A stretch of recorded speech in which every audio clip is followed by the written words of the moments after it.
Yo, salut tout le monde, c'est Gata Volgar, j'espère que vous allez bien, moi pour ma part je vais bien, j'espère que vous avez passé une agréable journée. Aujourd'hui on se retrouve pour une nouvelle vidéo, donc on se retrouve pour le débrief du match Manchester United-West Ham, match qui comptait pour le 5e tour d'Emirates FA Cup, victoire de Manchester United sur le score de 1-0, le seul buteur de cette rencontre c'est Scott McTominay à la 97e minute de jeu, tout s'est joué en prolongation et grâce à ce succès, Manchester United est qualifié pour les quarts de finale de cette Coupe d'Angleterre. Voilà, donc l'aventure continue pour les hommes de Ole Gunnar Solskjaer.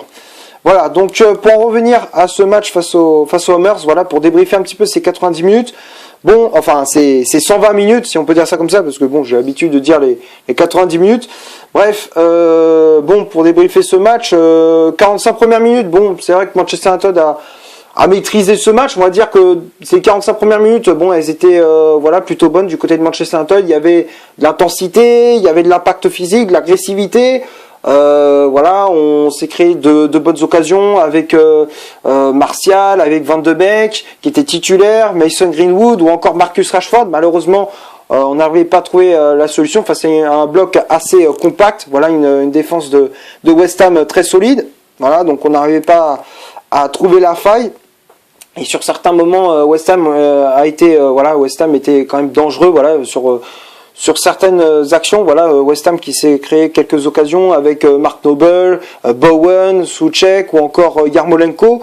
Mais voilà, Dean Henderson était resté vigilant aussi, voilà, le gardien de Manchester United.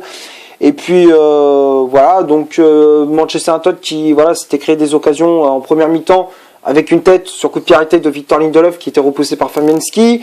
Voilà, et en second mi-temps, on a continué à attaquer. Voilà, c'était quasiment une attaque défense en second mi-temps avec des occasions de Rashford justement qui malheureusement bute sur Fabianski, Martial également. Voilà, donc on n'arrivait pas à trouver la solution. Solskjaer qui fait ses changements, voilà, en faisant sortir Matic pour faire entrer McTominay, Van de Beek pour faire entrer Bruno Fernandes et après Cavani qui était entré en jeu à la place de Mason Greenwood.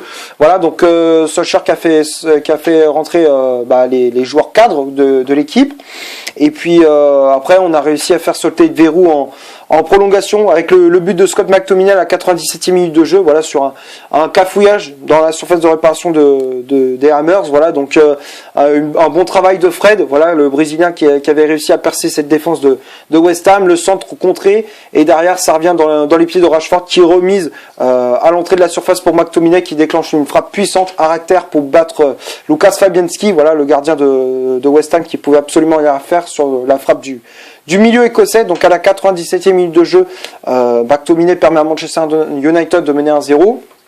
Et puis après, bon, c'est vrai que à partir de là, West Ham a commencé à devenir très dangereux, voilà, avec des occasions de Saïd Benrahma, des occasions de Benrahma, de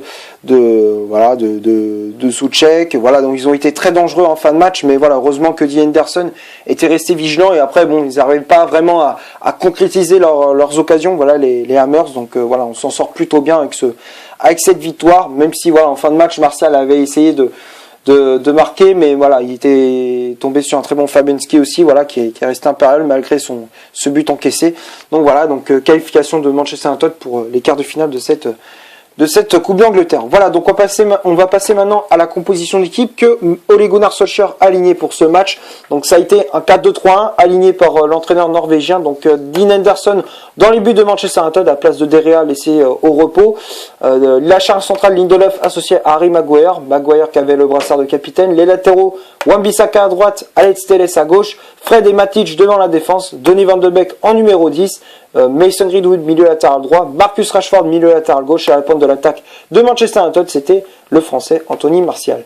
Donc après, il y avait les remplaçants qui étaient entrés en jeu, comme je disais, il y avait McTominay qui était rentré en jeu à la place de Matic, Bruno Fernandes à la place de Donny Van de Beek, Cavani à la place de Mason Greenwood, Brandon Williams qui était entré en jeu à la place de Aaron Wan-Bissaka et Luke Shaw à la place d'Alex Telles.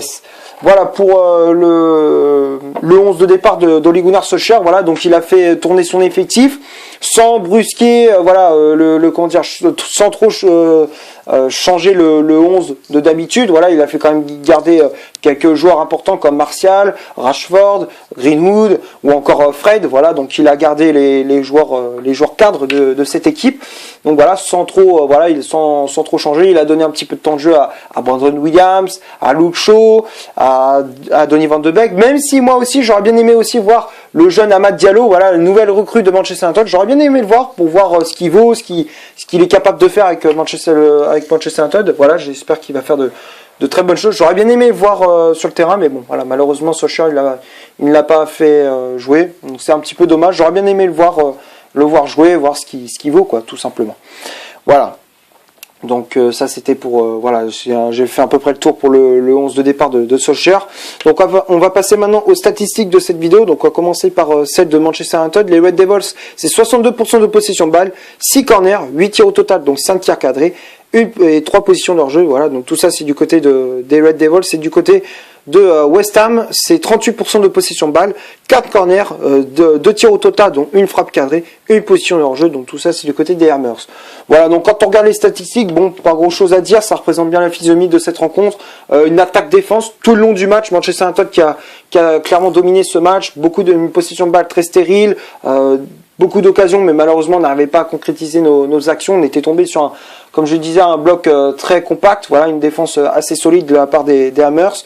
Voilà, et après, bon, en fin de match, on a été quand même assez tranquille, même si, voilà, comme je disais, en fin de match, ils ont été assez dangereux. Voilà, mais voilà, on a réussi tout de même à rester solide derrière et repartir, et de se qualifier pour le tour suivant, voilà, de cette Coupe d'Angleterre. Voilà, donc on va passer maintenant au top et au flop de cette vidéo. Donc on va commencer par Dean Henderson. Bon, voilà, Dean Henderson qui a eu un match assez relax, même si voilà, il fallait faire même s'il a été inquiété 2-3 fois, mais après bon, il a fait les arrêts qu'il fallait faire. Il a fait des arrêts importants, voilà, donc c'est lui qui a permis à Manchester United de se qualifier. Dean Henderson qui a fait une bonne performance, donc pour moi Dean Henderson je mets dans le top. Après lâcher un central Maguire, Lindelof.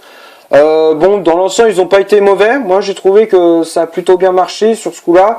Même si je les avais critiqués lors du match contre Everton où ils ont fait en second mi-temps, ils ont été très fébriles, ils ont été catastrophiques.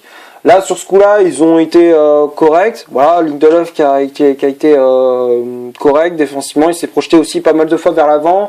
Des décalages à gauche, à droite, voilà, il a été assez serein en défense, tout comme Maguire, voilà, donc les deux pour moi je les mets dans le top.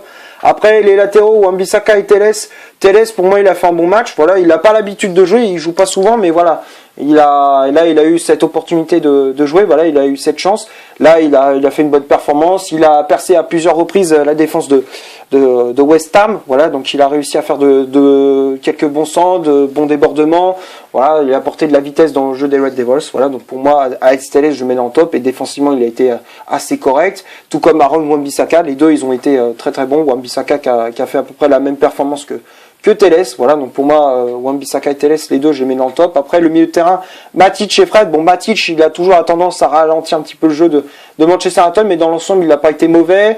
Il a récupéré pas mal de ballons au milieu de terrain, tout comme Fred. Voilà, les deux ils ont été assez complémentaires.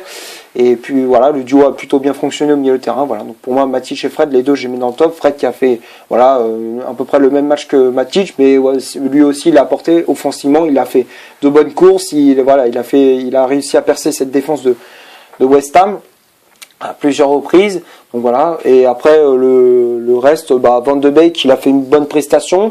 Voilà, même si voilà il a du mal à trouver son empreinte, voilà, dans ce match, même s'il avait du mal à s'imposer, il a quand même fait une bonne performance. Il a réussi à orienter le jeu à droite, à gauche, dans l'axe. Voilà, il arrivait à gérer le tempo. Voilà, c'était un petit peu le chef d'orchestre de l'attaque de Manchester United avec Rashford et Martial. Voilà, donc pour moi Van de Beek je mets dans le top. Après les ailiers Greenwood et Rashford, les deux je les mets dans le top parce que bon, même si Rashford il a du mal à trouver la solution, il a été quand même assez important, il a été très efficace, tout comme Martial. Voilà, les trois ils ont plutôt bien fonctionné, Greenwood aussi.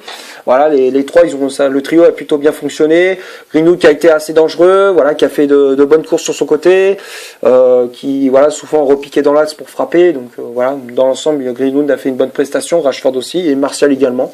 Voilà, donc pour moi les 3 je les mets dans le top. Après les remplaçants, McTominay, Fernandes, Cavani, Brandon Williams et Luke Shaw, les 5 je les mets dans le top. McTominay, il rentre en jeu, il marque, c'est lui qui donne le billet pour les quarts de finale de cette Coupe d'Angleterre. Voilà, donc McTominay pour moi je le mets dans le top.